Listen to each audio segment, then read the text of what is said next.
So let's talk about JWT. JWT stands for JSON Web Token. जैसे कि आप नाम से ही समझ गए होंगे कि JSON की वैल्यू पेयर ऑब्जेक्ट्स होते हैं। तो JSON वेब टोकन हम यूज़ करते हैं कुछ स्पेसिफिक इंफॉर्मेशन को पास करते हैं दो पार्टीज़ के बीच में, और हम कह सकते हैं कि एक JSON ऑब्जेक्ट हम पास करते हैं दो पार्टीज़ के बीच में। पहले इनिशियली ये जो जेसन वेब टोकन था वो डेटा ट्रांसमिशन के लिए बना था कि सर्वर से क्लाइंट और बैकएंड से फ्रंट एंड को भेजने के लिए। बट बाद में इसका यूज़ ऑथेंटिकेशन के लिए भी होने लगा, क्योंकि ये काफ़ी सिक्योर है। हम इसमें इंक्रिप्शन यूज़ करते हैं, हम डिफरेंट एल्गोरिथम्स यूज़ करते हैं, वी प्रोवाइड आवर सिग्नेचर्स ताकि वो हमारे पास सेफ रहे और कोई अदर यूज़र उसको यूज़ ना कर सके। तो जेसन वेब टोकन की एक ऑफिशियल वेबसाइट भी है, हम उस पे जाते हैं और समझते हैं कि जेसन वेब टोकन्स कैसे बना है और कितने पार्ट्स हैं। जेसन वेब टोकन के 3 पार्ट्स होते हैं। हम ये जेसन वेब टोकन की ऑफिशियल वेबसाइट है jwt.io, हम उस पे हैं और जैसा कि आप देख सकते हो ये एक जेसन वेब टोकन है। अब जैसे मैंने बताया कि जेसन वेब टोकन के 3 पार्ट्स होते हैं, एक होता है हेडर, दूसरा होता है पेलोड इसमें हमारा जेसन डेटा होता है, और तीसरा होता है सिग्नेचर। एक एक करके समझते हैं क्या है। हेडर हमें बताता है कि हम कौन सी एल्गोरिथम यूज़ कर रहे हैं। तो यहाँ पे कई सारी एल्गोरिथम्स हैं, आप सेलेक्ट करके देख सकते हो। उस हिसाब से जेसन वेब टोकन की लेंथ भी बढ़ती और छोटी होती रहती है। तो यहाँ पे जो है एल्गोरिथम HS256 यूज़ हो रही है। ये सारी एल्गोरिथम्स काफ़ी यूज्ड हैं, हम और भी यूज़ कर सकते हैं, जैसे RSA हो गई, SHA256 हो गई। अब बात करते हैं पेलोड की क्या। सो पेलोड में बेसिकली हम जो इन्फॉर्मेशन भेजना चाहते हैं वो हम स्टोर करते हैं। और जैसे कि इस पे आप देख रहे होगे यहाँ पे नाम है, एक सब है, इसको हम यहाँ पे अपनी आईडी भी बोल सकते हैं, जनरली आईडी भेज सकते हैं किसी यूज़र की। ऑल्सो इसका एक एक्सपिरेशन डेट भी होता है कि इस पर्टिकुलर टाइम के बाद जेसन वेब टोकन एक्सपायर भी हो जाएगा। सो लेट्स से किसी के पास हमारा जेसन वेब टोकन गया, बट सम स्पेसिफिक टाइम के बाद वो खुद ब खुद जेसन टोकन एक्सपायर हो जाएगा और वो किसी यूज़ का नहीं रहेगा। तो इसलिए हम यहाँ पे रिफ्रेश टोकन भी जनरेट करते हैं, वो एक डिफरेंट कॉन्सेप्ट है, वो हम बाद में समझेंगे क्या होता है। और इसका तीसरा पार्ट होता है वेरीफाई सिग्नेचर। ये सबसे ज़्यादा इम्पोर्टेंट पार्ट होता है कि अगर किसी और यूज़र के पास आपका जेसन वेब टोकन चला भी गया, किसी के पास ये स्ट्रिंग चली भी गई, तो वो आपका टोकन एन्क्रिप्ट या डिक्रिप्ट नहीं कर पाएगा, क्योंकि उसके पास हमारी हमारी ये सिग्नेचर नहीं होंगे। तो यहाँ पे हम एक सिग्नेचर कुछ भी डाल सकते हैं, लेकिन आप देखो ये वीक सीक्रेट बता रहा है। ये कोई भी रैंडमली ट्राई कर सकता है इसको और हमारे वेब टोकन को डिक्रिप्ट कर सकता है।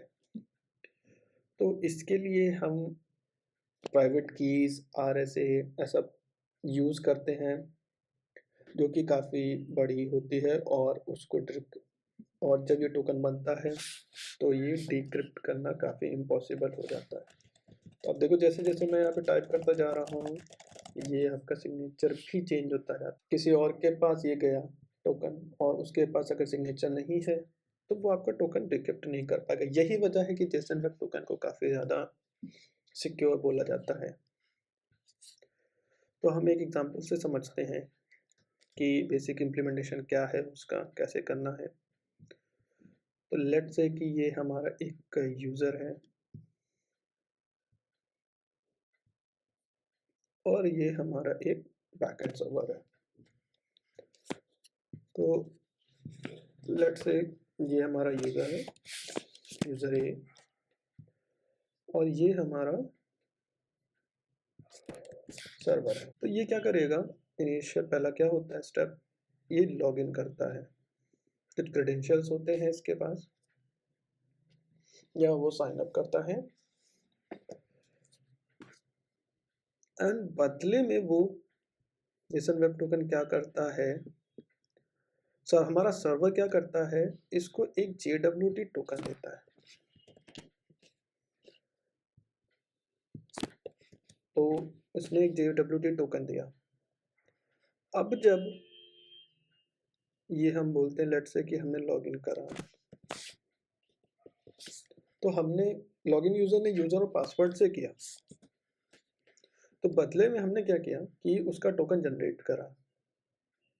अब नाउ ये हमारी पहली रिक्वेस्ट थी। लेट्स से कि अब यूज़र दोबारा एक रिक्वेस्ट करता है, तो हम कैसे पता करेंगे? अब हम उस यूज़र से तो बोल नहीं सकते हैं कि बार-बार आप ऑथेंटिकेशन या लॉगिन करो, जो कि आइडियली गलत है।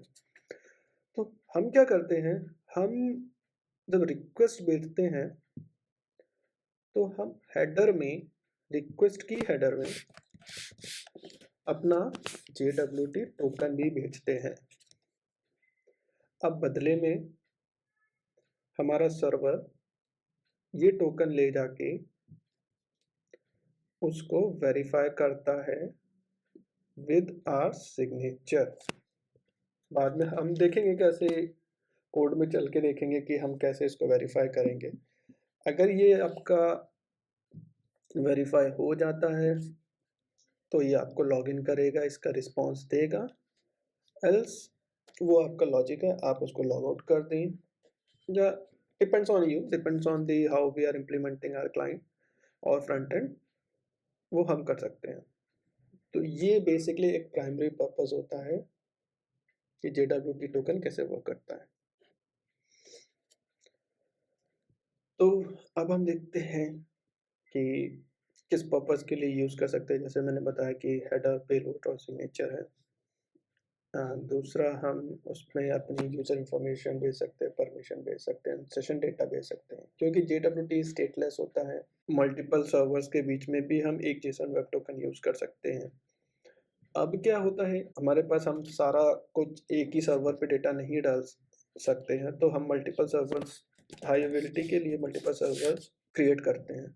यूज़र ने अपनी तीसरी रिक्वेस्ट थी, वो इस सर्वर पे भेजी, तो अब या तो हम इस सर्वर पे उसको दोबारा लॉगिन कराएं, नहीं तो हम क्या करते हैं कि हम दोबारा से वही JWT टोकन इस रिक्वेस्ट पे भी भेज देते हैं ताकि ये ऑथेंटिकेशन हो जाए। तो हम मल्टीपल सर्वर्स के बीच में भी एक JWT टोकन पास कर सकते हैं।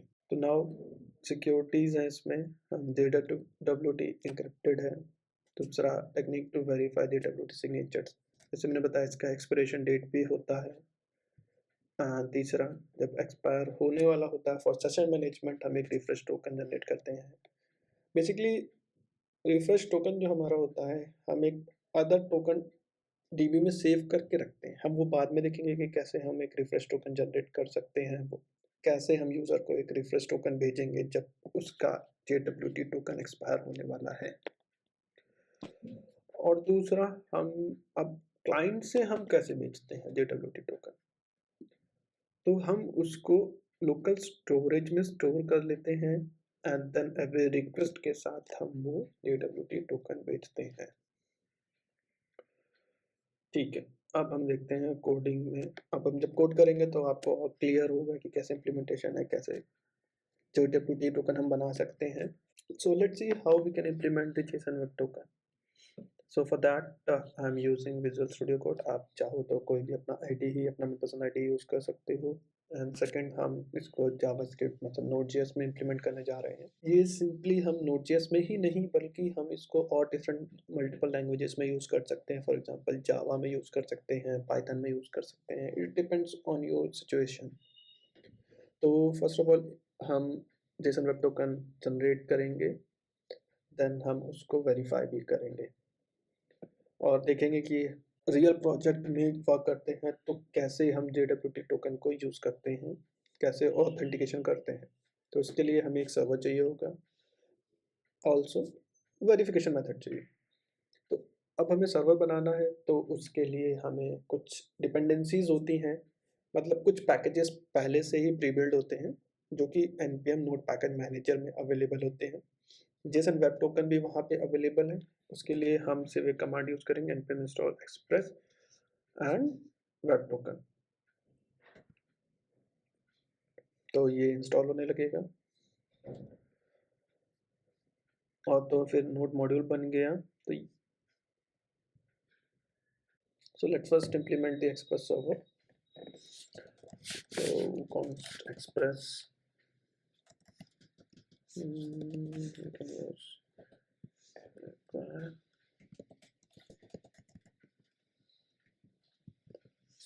प्लेटफॉर्म या different environment like production testing में ये सारे वेरिएबल्स डिफरेंट होते हैं।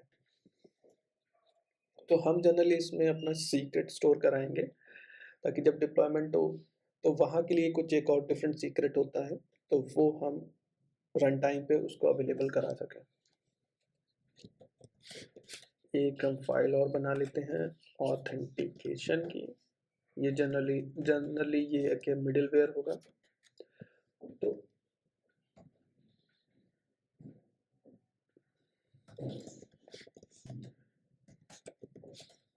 मिडिलवेयर इसलिए, अब मिडिलवेयर का क्या पर्पस है कि अब हम एक फंक्शन बनाएंगे जिसमें हम JWT वेरीफाई करेंगे। हम हर बार उस फंक्शन को कॉल करने के बजाय हम एक ऐसा मिडिलवेयर क्रिएट कर लेते हैं कि हमारी हर रिक्वेस्ट उस मिडिलवेयर के थ्रू होके जाएगी।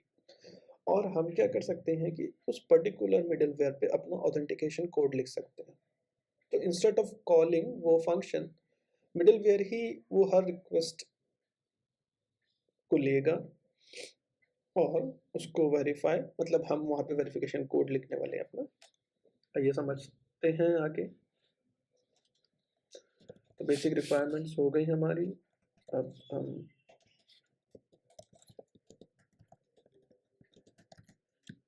एक्सप्रेस, यही सारे जनरल वेज होते हैं। लेट्स से एक पोर्ट हम डिफाइन कर लेते हैं 3000 पे। इसको मैं और जूम करता हूँ शायद आपको, हाँ इसको बंद कर देता हूँ। Let's close the terminal. अब ये कुछ बेसिक स्टेप्स होते हैं। हाँ, हमें एक्सप्रेस सर्वर जब हम क्रिएट करते हैं और एक हम सर्वर स्टार्ट करते हैं, तो यहाँ पे हमें अपना पोर्ट देना है और यहाँ पे हम जब पोर्ट हमारा स्टार्ट हो रहा है तो हम यहाँ पे बताते हैं अपने समझ के लिए कि हमारा सर्वर स्टार्ट हो गया। Service is running at port, यहाँ पे पोर्ट प्रिंट कर। First step is that we have to generate a JSON web token. So for that, what we are going to do is we are going to create an endpoint. Let's give it a name as API/login, and then we'll be having two parameters. हमारे पास दो parameters होते हैं यहाँ पे, और भी होते हैं। हम यहाँ पे बेसिकली हम यहाँ पे दो parameters define करेंगे। तो अब हमारे पास एक रिक्वेस्ट आएगी, तो उसको हम let's say request dot body, and body पे हम दो पैरामीटर्स पास करेंगे, user name and password.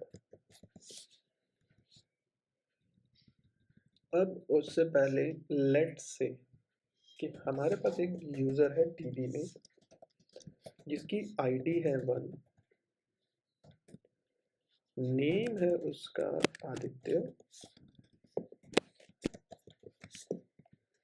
And password है उसका 1 2 3। यहाँ पे मैंने सिर्फ एग्जाम्पल के लिए 1 2 3 रखा है, बट हम जब भी DB में पासवर्ड स्टोर कराते हैं वो हम एन्क्रिप्टेड पासवर्ड ही स्टोर कराते हैं। उसके लिए एक अलग मॉड्यूल है। जनरली हम लोग bcrypt यूज़ करते हैं पासवर्ड को स्टोर करने के लिए। हम उसको पहले कन्वर्ट करते हैं इनक्रिप्टेड की में, then we store in the DB। हम क्योंकि हम यूज़र का पासवर्ड अगर हमने ऐसे ही स्टोर कर दिया, if our DB gets hacked, all the information of the user will be available to the hacker and he will be able to log in। इसलिए हम इसको encrypt करके रखते हैं। नाउ अब हमें टोकन जनरेट करना है। मैंने बताया 3 पार्ट्स होते हैं। अभी हमें एक बॉडी बनाते हैं उसकी, मतलब एक जेसन पेलोड बनाते हैं जो इन्फॉर्मेशन हम यूज़र को फॉरवर्ड करना चाहते हैं। लेट्स से हमने पेलोड यहाँ पे लिखा एंड हम उस पर क्या क्या इन्फॉर्मेशन देने वाले हैं। लेट्स से हम आईडी देते हैं, तो हम ऊपर वाले ही वेरिएबल की आईडी, देन हम इस पे यूज़र नेम डालते हैं जो है हमारा यूज़र डॉट नेम। ये हमारा पेलोड तैयार हो गया। नाउ अब हमें टोकन को जनरेट करना है, तो उसके लिए हमें यहाँ पे एक पहले तो JWT टोकन का पैकेज यूज़ करना पड़ेगा ताकि हमारे पास JWT की फंक्शनलिटी रह सके। तो हमने जो JSON web token package install किया था उसको हम यहाँ पे यूज़ करेंगे, और यहाँ पे JWT डॉट एक फंक्शन अवेलेबल होता है उसमें साइन, और हमारा पेलोड क्या है वो हम पास करते हैं। पहले मैं अपना पेलोड डालता हूँ इस फंक्शन में, फिर आप इसमें देख रहे हो स्पेसिफिकेशन सीक्रेट और योर प्राइवेट की चाहिए होती है। यहाँ पे मैं अपना सीक्रेट डालूंगा। सीक्रेट के लिए हमने इन्वायरमेंटल वेरिएबल्स का यूज़ करने वाले हैं जो कि हमारे रन टाइम अवेलेबल होते हैं, और ये वेरिएबल नेम है, ये आप कुछ भी यहाँ पे दे सकते हो। मैं इसको एज अ सीक्रेट की लिखता हूँ। तो इसके लिए हमें एक इन्वायरमेंटल फाइल बनानी पड़ेगी जो कि हम .env से लिख सकते हैं, और जो वेरिएबल नेम हमने यहाँ पे दिया है वो हम यहाँ पे यूज़ कर सकते हैं। अभी के लिए लिखते हैं माई सीक्रेट की, सेव करो, देन वापस से उस पर रखते हैं। एक चीज़ और, दूसरी चीज़, अब हमें ये इन्वायरमेंटल वेरिएबल बताना पड़ेगा कि ये हमने डिफाइन किया है। तो उसके लिए हम क्या करते हैं, अब हमारा ये यूज़ आता है .env। सिंपल है, कुछ नहीं करना, सिर्फ आपको .env उठाना है और कॉन्फ़िग एक फंक्शन इसमें होता है कॉन्फ़िग, उसको कॉल कर देना। तो हमारे जो भी वेरिएबल्स हम यहाँ पे लोड करें, जो भी वेरिएबल्स हम यहाँ लिखने वाले हैं वो सारे लोड हो जाएंगे। अब जो नोड का लेटेस्ट वर्जन है नोड 21, उसमें हमें अब इस पैकेज की भी ज़रूरत नहीं है। उन्होंने खुद अगर .env फाइल है तो they are loading itself. Okay, so इतना हो गया। ओके, हमने एक चीज़ देखी थी कि यहाँ पे एक एक्सपिरेशन डेट भी आती है, एक्सपायरी डेट, और ये तो इशू आया था कि हम यहाँ पे कब इशू हुआ ये मेंशन हो जाता है इस पे। Now we were talking about expiry date कि कुछ टाइम बाद वो टोकन हमारा खुद ब खुद एक्सपायर हो जाए। तो उसके लिए हम क्या कर सकते हैं, हमें यहाँ पे मेंशन करना है expires in, let's say 1 our, तो यहाँ पे हम 1 आवर लिख देंगे। सेम पे आप यहाँ पे अगर आपको एक दिन का चाहिए, just write 24 hours. So we are going to write 1 hour. So अब रिक्वेस्ट में भेज देना है। ये हमारा टोकन हो गया। अब हम चेक करते हैं कि हमारा ये इतना फंक्शनलिटी सही चल रही है कि नहीं चल रही। यहाँ पे स्लैश मशीन था, ये हम यूज़ करते हैं। हमारा टोकन जनरेट हो रहा है कि नहीं हो रहा, इसके लिए मैं पोस्टमैन यूज़ करने जा रहा हूँ फॉर सेंडिंग द API। तो हमने अपना सर्वर कहाँ पे यूज़ किया है, हमारा अभी लोकली चल रहा है, तो will use the local host. Port क्या है 3000, एंड ये हमारा जो API हमने वहाँ पे डिफाइन करी। अब हम बॉडी पे आते हैं, नॉर्मल यहाँ पे रॉ सेलेक्ट कर लो और यहाँ पे जेसन सेलेक्ट कर लो, user name,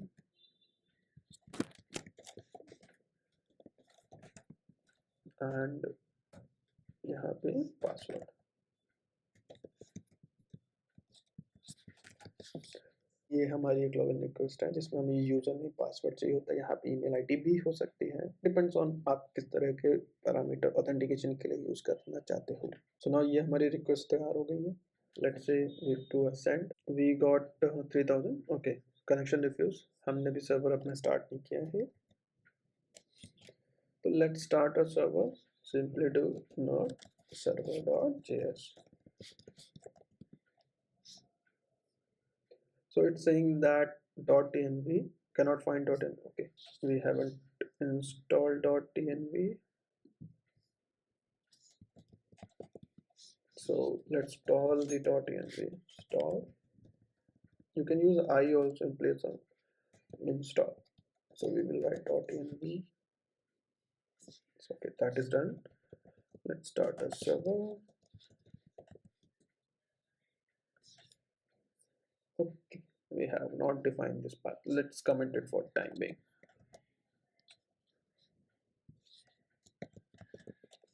Okay, let's run our server. So we can see our server is up and running. Now we'll send the request. So you can see our token is generated. So अब हम इस token को लेके verify करते हैं कि ये जो टोकन जनरेट हुआ है, जो यूज़र है हमारे पास वो क्या सेम है कि नहीं।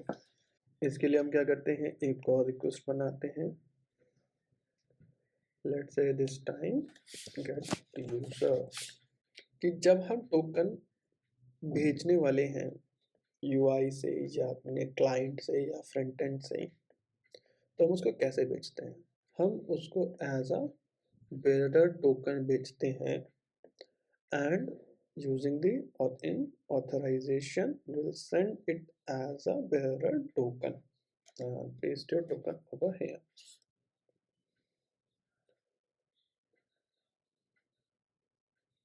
So now again do that thing.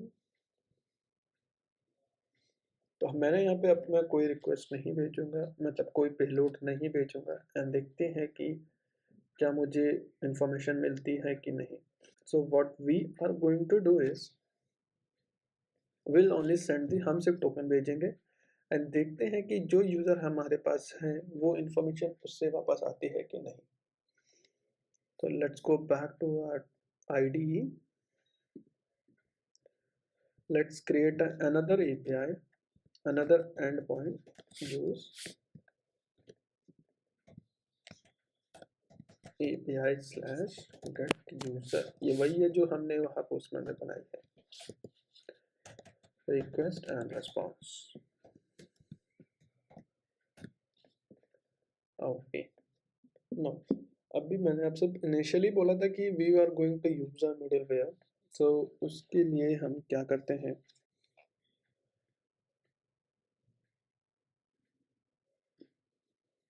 एक नॉर्मल पहले हम अपनी इस API का इम्प्लीमेंटेशन कंप्लीट करते हैं. सो लेट्स सी हमारे पास एक, लेट्स से कि हमारे पास डेटा आ गया, ऑथेंटिकेशन हो चुका, तो और हम कुछ अब डेटा वापस भेज रहे हैं. तो लेट्स से यहाँ पे एक मैसेज वेरिएबल बनाते हैं, मैसेज की बनाते हैं, उसमें लिखते हैं ऑथेंटिकेटेड,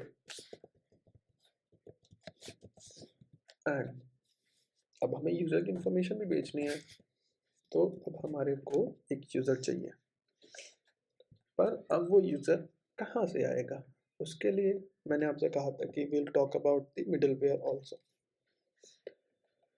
तो जनरली मिडलवेयर के लिए हम एक मिडलवेयर फोल्डर बना लेते हैं, मिडलवेयर, एंड उसके अंदर एक ऑथ फाइल बनाते हैं, auth.js. तो अब हमें यहाँ पे इनिशियली हमको तो JWT चाहिए, JWT की एक फंक्शनैलिटी और होती है, तो हमें अब वेरीफाई करना है, तो वेरिफिकेशन का मेथड भी JWT जेसन वेब टोकन में अवेलेबल होता है. जेसन वेब टोकन लिया, एंड एक हम मॉड्यूल बनाने जा रहे हैं, तो एक्सपोर्ट ऑथ इक्वल टू एक फंक्शन बनाते हैं,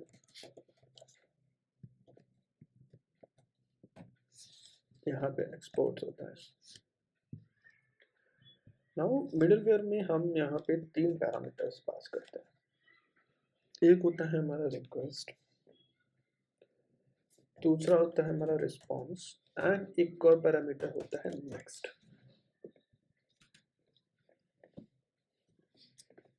नाउ अब हमें टोकन चाहिए, तो हमने रिक्वेस्ट में एक बेरर टोकन बनाया था। अगर आप देखो तो यहाँ पे हमने डिफाइन किया बेरर टोकन और यहाँ पे टोकन। अब हमें ये टोकन चाहिए यूजर की इंफॉर्मेशन निकालने के लिए। तो इसको निकालने के लिए हमें अब हेडर्स यूज करना है। तो हम सिंपल यहाँ पे लिख सकते हैं रिक्वेस्ट डॉट हेडर्स, और हमने यहाँ पे ऑथराइजेशन के अंदर उसको यूज किया था। तो we have to write authorization, क्योंकि हमारा बेरर टोकन या जो हमारा टोकन होता है वो ऑथराइजेशन के अंदर प्रेजेंट होता है। अब एक चीज और है, यहाँ पे ये जो हमारे पास ऑथराइजेशन आता है, ऑथराइजेशन में जो वैल्यू अवेलेबल होती है वो हमारी टोकन तो होती है, साथ में एक और कीवर्ड होता है बेरर और स्पेस।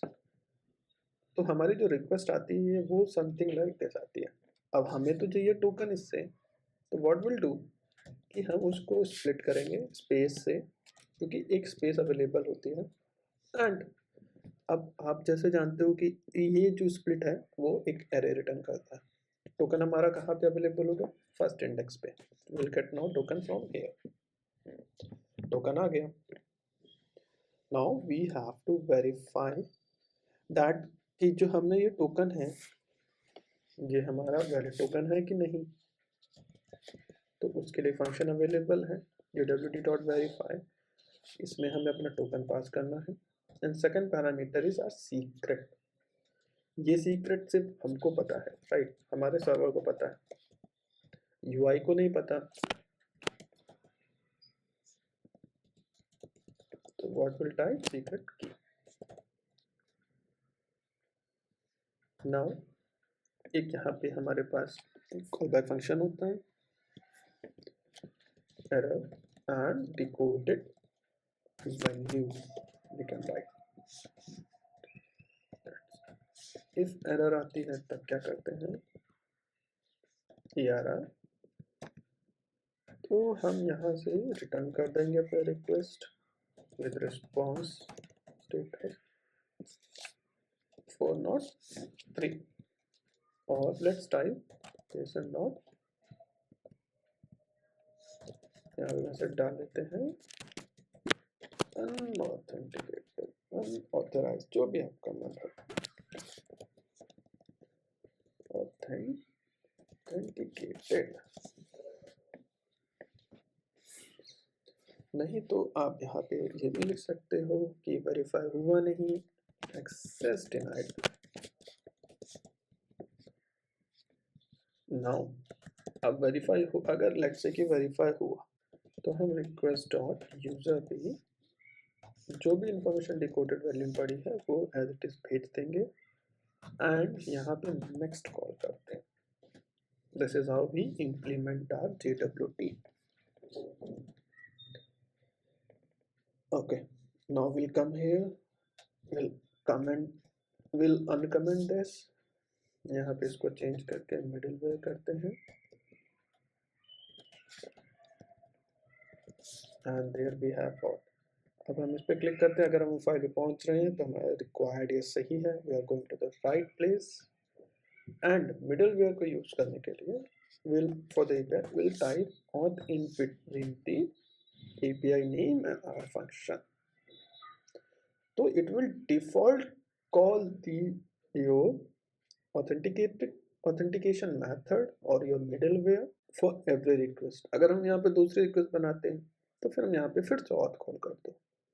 नाउ यहाँ पे इस फंक्शन में हमने क्या किया था, रिक्वेस्ट में ही एक यूजर असाइन कर दिया, तो अब वो चीज मुझे यहाँ पे अवेलेबल हो जाएगी, वो यूजर हमें यहाँ पे अवेलेबल हो जाएगा। Let's format a bit. Okay, ये यहाँ पे देखो मैंने कहीं पे भी यूजर नहीं यूज किया है, यहाँ से मुझे अपना यूजर मिल गया, दैट्स इट। मेरे पास सीक्रेट था, जो कि मेरा सीक्रेट है, वो वेरीफाई हो गया और मैंने उसको भेज दिया। Now will restart our server again. कुछ एरर आई, लेट्स से ओके, यहाँ पे क्या एरर आई, required some middleware function for but we got the object. Okay, तो यहाँ पे आप देखो मैंने यहाँ पे मिडलवेयर, मुझे यहाँ पे मिडलवेयर यूज करना चाहिए and inside middleware we are exporting a function, तो हम यहाँ पे मिडलवेयर डॉट ऑथ कर सकते हैं. Now we'll clear this and run our server. So our server is running. Let's send a request.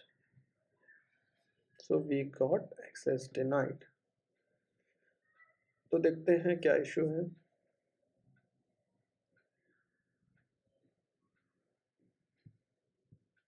Okay, हमने यहाँ पे सीक्रेट की स्पेलिंग में मिस्टेक करा है. ये मुझे पहले भी लग रहा था, तो we'll correct it. Again we'll restart our server, then we'll send a request. See, we got the user without passing the user information. So इस तरह हम और मल्टीपल रिक्वेस्ट अपनी हिट कर सकते हैं without passing the user information or doing the login every time. So let's recap this. So we have first created our Express server, then we took up a new module that is .env, ताकि हम अपने सारे environmental variables load कर सकें, और load करने के लिए हमें .config ये कमांड यूज करनी पड़ती है. फिर हमने JSON Web Token module use किया. Well, and then after we have created a login API, and after that ये जो आप काम कर रहे हो, ये जो वेरिफिकेशन आप करते हो, साइन करते हो, ये आपको तब करना है जब आप यूजर एंड पासवर्ड से डीबी पे क्वेरी मारो एंड अपना पासवर्ड वैलिडेट करो कि जिसने लॉगिन किया है क्या उसका पासवर्ड इस इंफॉर्मेशन जो डीबी में स्टोर है उससे मैच करता है कि नहीं करता है. So that is the another story which you can implement. फिर उसके बाद लेट्स से कि हमारी रिक्वेस्ट जो थी, हमारा पासवर्ड मैच हो गया, then after we do create our JWT, and उसके बाद हम यहाँ पे अपना एक्सपायरी डेट हम यहाँ पे सेट कर सकते हैं, एंड टोकन हमने भेज दिया. आफ्टर दैट हमने वो टोकन लिया और अपने इस रिक्वेस्ट पे आए, यहाँ पे हमने बेहरा टोकन सेलेक्ट किया, and then we pass the token which is generated by the login API, and then after we use the token, हमने एक middleware बनाया जिसमें हम अपनी JWT को वेरीफाई करते हैं with our token and with our secret key, and then we check whether अगर कोई टोकन में एरर है we'll get the access denied, अगर नहीं तो इसको यूजर भेज के आगे बढ़ो. We use the next to tell the middleware, हम next तब यूज करते हैं अब middleware को बताने के लिए ओके यहाँ से हमारा काम खत्म है, अब आगे की रिक्वेस्ट को प्रोसेस करो नेक्स्ट. तो फिर यहाँ पे वो आएगा, देन हमको रिक्वेस्ट पे हमने असाइन करा है रिक्वेस्ट डॉट यूजर पे, तो वही वैल्यू हमको यहाँ पे मिल गई and we send it to the client.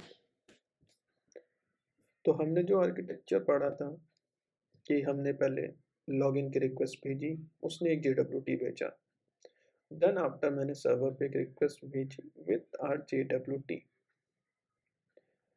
And then after उसने JWT को वेरीफाई किया, एंड देन उसने उस यूजर को वो इंफॉर्मेशन दे दी जो उसको रिक्वायर्ड थी. So next we are going to talk about how we can generate a refresh token.